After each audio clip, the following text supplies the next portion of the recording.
大家好，我是小慧，欢迎您来到我的频道，也非常感谢您百忙之中收看我的视频。人体的血管犹如地面上的交通网，遍布全身，四通八达。血管一旦堵塞，就很容易发生交通事故，血流不畅，甚至是淤堵。轻者就会出现疼痛、麻木等的症状，之后各种组织器官的正常功能可能就会受到损害，加速衰退，严重时可导致心梗、脑梗等致命性的疾病。但血管的狭窄并不是一朝一夕形成的，需要经历几个变化阶段。一、血管走向崩溃的3个阶段。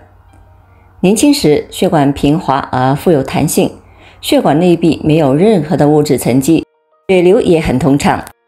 但是随着年龄的增长，或者是不良的生活习惯，血管就会一步一步进入了病理的状态，管道内开始有沉积物，例如脂质物质。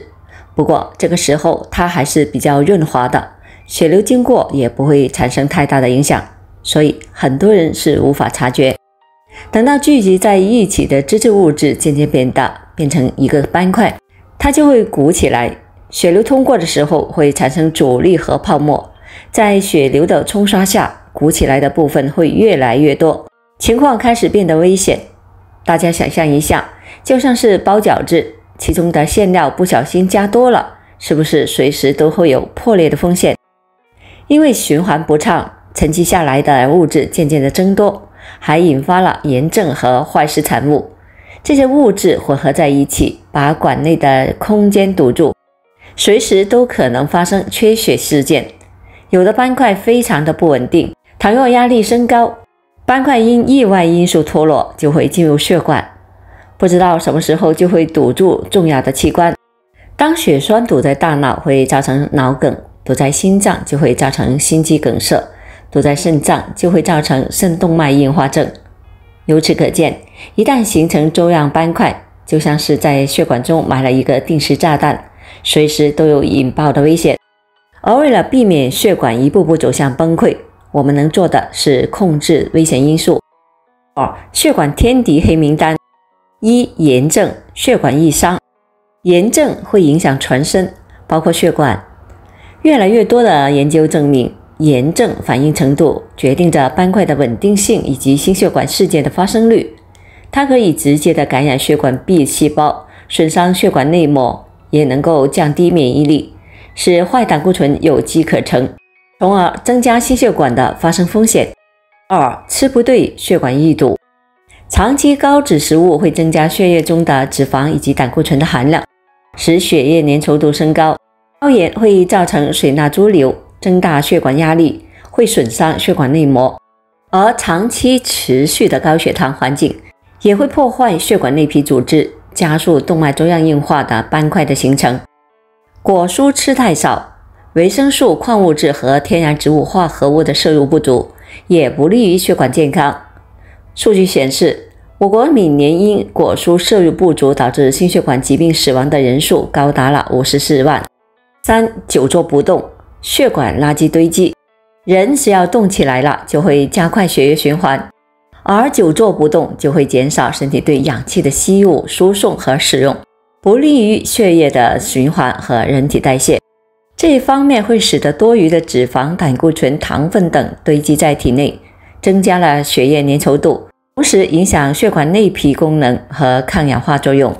另一方面，人体产生的代谢物质也不能快速地排出体外，会加速血管硬化和血管壁增厚，使得血管管腔变小，能通过的血流就有限，更易发生脑梗、心梗等疾病。研究发现，坚持运动的人比不运动的人，心血管疾病发生风险降低了 40%。4、吞云吐雾，血管易硬。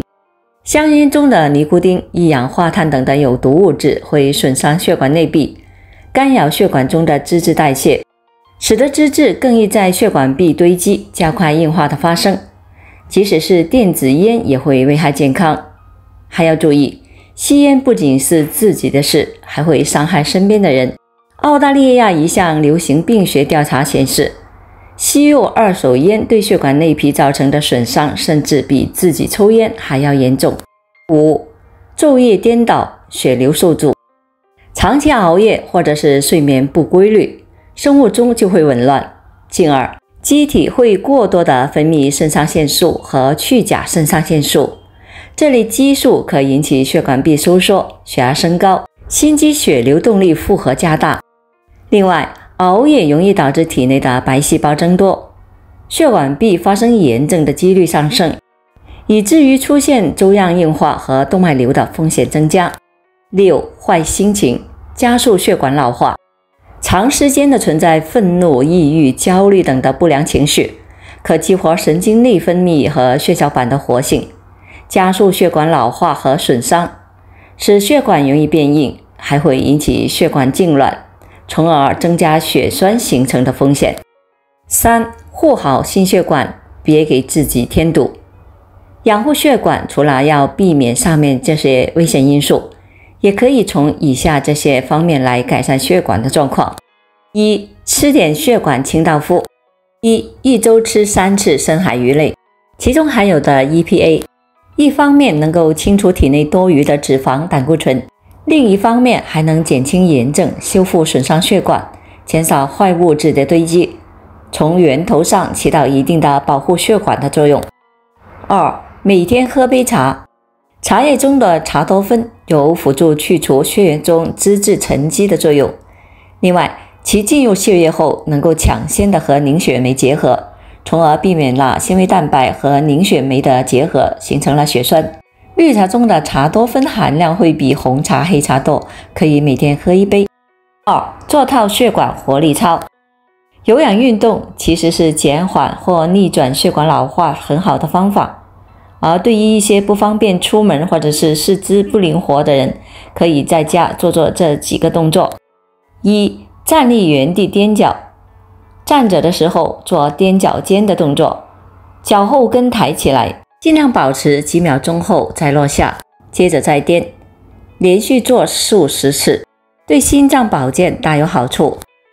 当人在上下踮脚时，脚部肌肉会一紧一松，放松时，心脏的动脉血液就会增加向肌肉的灌注量，收缩时，挤压腿部的血管，加快静脉血流流向心脏，进而促进血液循环。